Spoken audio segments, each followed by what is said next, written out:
Hey everybody, today we're going to take a look at a really convenient thing that comes on some of our lanyards, and that is the floater, right? It's this little prussic with a thimble on it, and it has a couple different uses, but one of the best uses I've found is using it to position on a leaning spar or a leaning piece of wood, or when you really want to position yourself around the side without spinning around the side of the tree.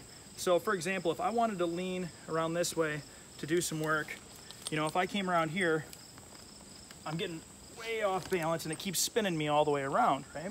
So the way around that is we take the floater, we're going to throw a carabiner on it, and then I'm going to take it, and if I want to go to my left, I want to make sure it's on the right side of my lanyard. I'm going to push it all the way up against the tree.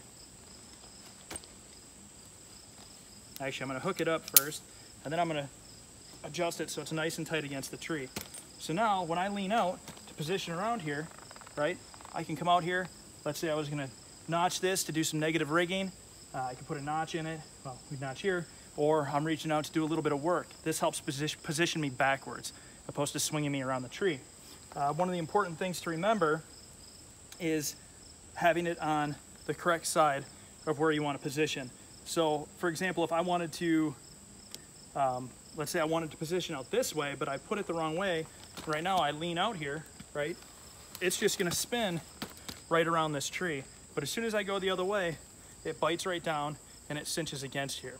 And another thing to kind of think about is a lot of people may be worried that it's cross-loading the carabiner, but when you really look at it, with a thimble and the way that this rope sits, it is not cross-loading the carabiner and it's never pushing it against its axis, right? And the reason we would want to watch out for something like that is you never want to load this carabiner sideways and bend it in half. So when we load this on here and I lean into it, it might be pushing against here, but never is it putting enough load on there to break it. So this is just a really, really good technique for positioning, and positioning is king in the tree, right? If we're in a good position, we're safer, we're more efficient up there. So give the floater a little try, see if you like it, and let us know. Thanks for watching.